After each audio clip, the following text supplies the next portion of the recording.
There's one thing about Zakir Niak that makes people really think that he knows what he's talking about, and that's when he's able to share facts randomly and very quickly from the top of his head in such a manner that makes you think, wow, he is a really intelligent man. But a friend of mine sat down and went through a 5-minute talk of his once, and in that 5 minutes he was able to make over 25 mistakes. Charles Darwin went on an island by the name of Calotropis. There is no such island as the Calotropis Islands anywhere. It was actually the Galapagos Islands that Darwin visited, where he found finches. And there he found birds pecking at niches. These finches do not peck at niches, as Niak says. They lived in separate ecological niches. Depending upon the ecological niches they pecked, the beak kept on becoming long and short. The differences Darwin observed between these finches were far more than simply beak length. They included differences in color, size, mating behavior, songs, and preferred food. This observation was made in the same species, not in different species. Darwin's observations of varying beaks were made on 14 different species of finches, not just one, as Dr. Niak claims. The beak length actually did not vary within the species. Charles Darwin wrote a letter to his friend Thomas Thompson. All of Darwin's published correspondence is printed and even available electronically online, and it contains no record of anyone named Thomas Thrompton. Charles Darwin himself said that there were missing links. He didn't agree with it. Darwin admitted that there were missing links, but that does not mean he disagreed with his own theory. He simply predicted where the missing links would be found. The reason is because that if you analyze the church was against science previously. The church was never against science. Almost all the great European scientists of Galileo's time, including Galileo, were devout Christians. People like Newton, Copernicus, Kepler, Boyle, Linnaeus, Pascal were all committed believers in the Bible. And you know the incident that they sentenced Galileo to death.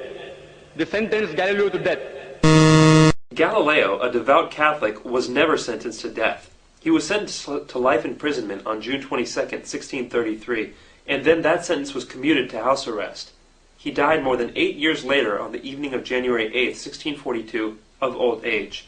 Galileo believed that his theories fit with the Bible, and he wrote a book arguing this based on early interpretations of Christians like Augustine.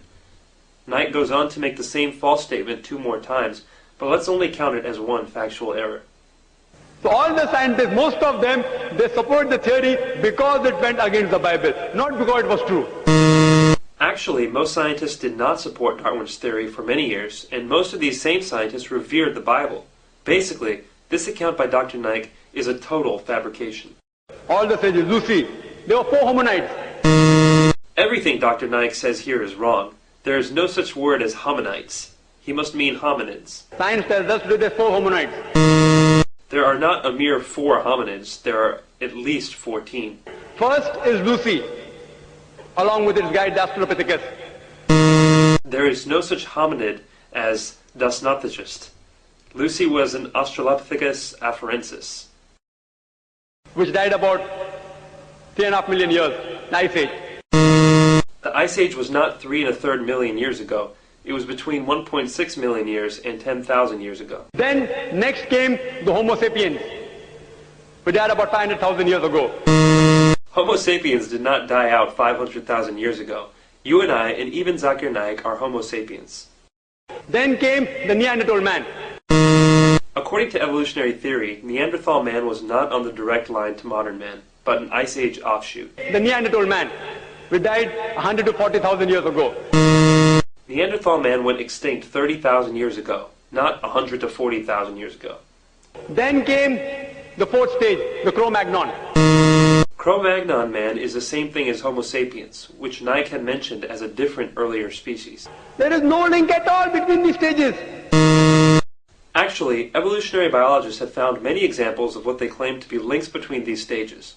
For example, Homo habilis, Homo ergaster, and Homo heidelbergensis. If you know of Sir Albert Georgi, who got the Nobel Prize for inventing the vitamin C.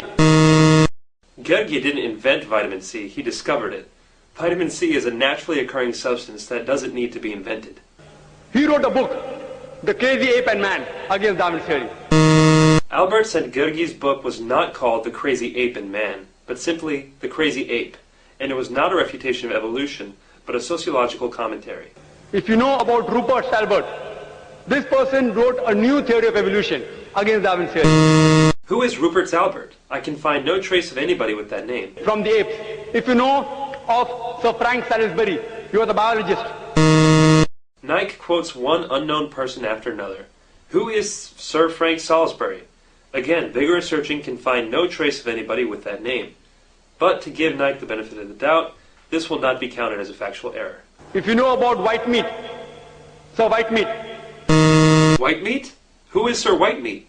For the fourth time, no trace can be found of anybody with this name. At lower levels, an amoeba, at lower species level, amoeba can change to paramecia. There is no such thing as paramecia. Perhaps he means paramecium. But the evolutionary change of an amoeba to a paramecium is far more dramatic biologically than the relatively small biological difference between apes and humans. According to Francis Crick, who's authority in this field, he said it is unimaginable. There is no such person as Henses Crick. Niak probably means Francis Crick, the co-discoverer of DNA. Francis Crick believes fully in evolution.